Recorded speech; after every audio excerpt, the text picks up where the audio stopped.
All right, the long-awaited review. Time to look at the Huina 1593. I bought this off Amazon about a year ago for about 250 bucks, and it's my favorite machine. It holds up well.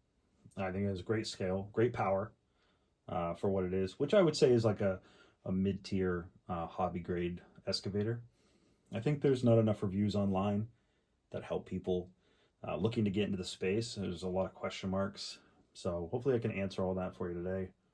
And if you have any questions, leave a comment and let me know. And I'll get back to you if you're thinking about buying this. Because it is an investment. I mean, how about you? 200 bucks is nothing. So first, the controller. If you've held a PlayStation controller before, then you know what you're getting into. For the controls, set the power on right there.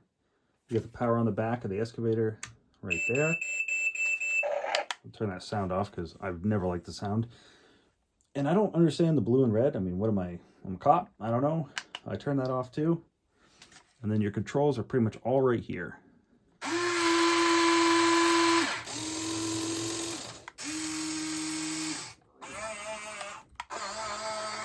And then your tracks are up top.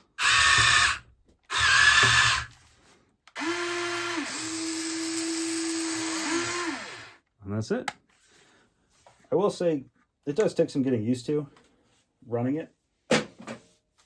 It's not as easy as you think it would look. One of my favorite things last summer was to hand it over to my buddies and see how they would do. And most of them were just terrible. But that's part of the fun. Let's go to the dimensions so you know how big this beast is. I'm going to say 20 inches long, at least in that state. About 11 inches tall. And 7 inches wide. It does have great power. These right here, they actually do something. They're all driven by an electric servo motor. And that's what helps you actually dig into the ground. There are cheaper models out there that are run by the plastic gears, and they're just trash. Those are the ones that have the clicking sound.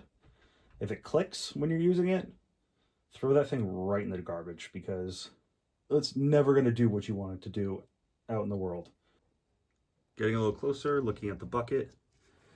The bucket's made of metal, so it does stand up to all your digging needs pretty well. I'm a year into this, and everything from rock to gravel to sand, dirt, you name it, I've been in it, and holds up just fine. Going up the boom, this is all plastic, but it's pretty rugged. Going across, Huina logo, the boom, come down. I'm looking over here.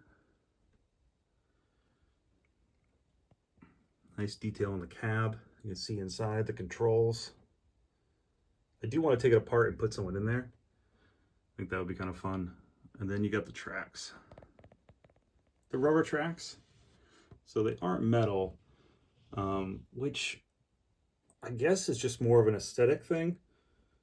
I don't think metal would be any really that much better. It would look cooler. As you can see, the size of this thing is impressive.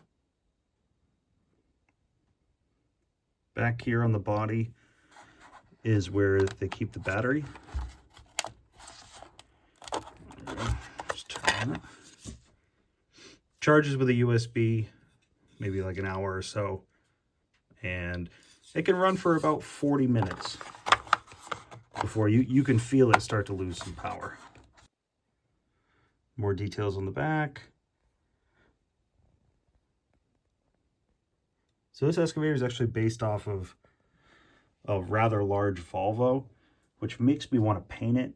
The green is unique, but like a classic yellow, I think would look really nice. And then back down to the bucket again.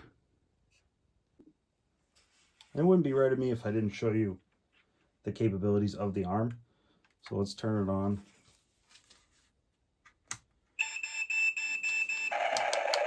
And see what we can do. That's as high as you can go with the boom.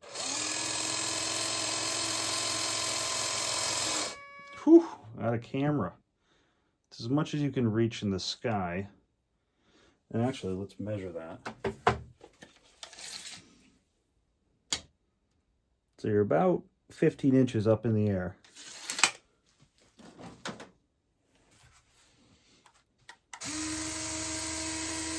And going back in. This is as much as you can curl your bucket. It's kind of limited to real life. It is definitely one of the negatives of this machine. There are ways to mod it, so you could get more of a bend there, but maybe for another video.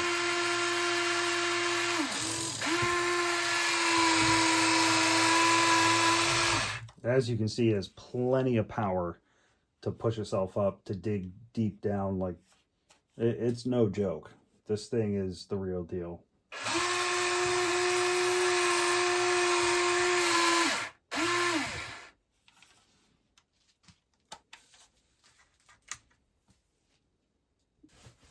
In conclusion, if you're just getting into the RC hobby space and you want an excavator, I'd say buy this. For about $250, $270, it's a great deal.